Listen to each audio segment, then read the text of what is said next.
రాష్ట్రంలోనే అత్యధిక సంఖ్యలో ఉన్నటువంటి బీసీలు 50% ఉన్నటువంటి బీసీలకి గత 5 సంవత్సరాల్లో తగిన సంక్షేమం అభివృద్ధి జరగలేదన్న విషయం మనకందరికీ తెలిసింది అధ్యక్ష. ఒకప్పుడు మనకందరికీ తెలుసు బీసీ కార్పొరేషన్ అది ఒకటి ఉంటే దాని ద్వారా అందరికీ కూడా రుణాలు అందుతూ ఉంటే సబ్సిడీలు వస్తూ ఉంటే అదే సందర్భంలో వైఎస్ఆర్సీపీ ప్రభుత్వం 5 సంవత్సరాల్లో కులానికి ఒక కార్పొరేషన్ పెడతామని చెప్పి 54 కార్పొరేషన్లు పెట్టారు. ఏ ఒక్క కార్పొరేషన్కి ₹1 నిధులు ఇవ్వకుండా చేసి కులాలకు సంబంధించినటువంటి సంక్షేమం లేకుండా అభివృద్ధి లేకుండా సర్వనాశనం చేసిన అంశాలు మనం చూసాం.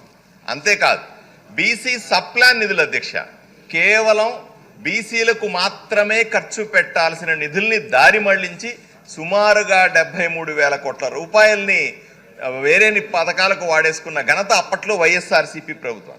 అంతేదో ఇంకొక ముఖ్యమైన విషయం అధ్యక్ష, అప్పుడు జరిగినటువంటి స్థానిక సంస్థల ఎన్నికల్లో సర్పంచ్లు కానీ ఎంపీటీసీలు కానీ జెడ్పీటీసీలు కానీ మున్సిపల్ వార్డులు కానీ కార్పొరేషన్లో జరిగిన ఎన్నికల్లో అప్పట్లో ఎన్టీ రామారావు గారు ఇచ్చిన 33% రిజర్వేషన్ తగ్గించి కేవలం 24% రిజర్వేషన్తో అక్కడ ఎన్నికలు జరపడం వల్ల సుమారుగా 16,800 మంది బీసీ బిడ్డలు రాజ్యాంగబద్ధమైన పదవులు పొందే అవకాశాన్ని కోల్పోయారన్న విషయం సభ దృష్టికి తీసుకొస్తున్నా అధ్యక్ష మీ ద్వారా.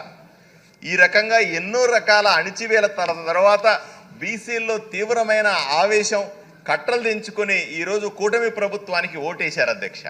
ఒక సందర్భాన్ని మనం గుర్తు చేసుకోవాలి.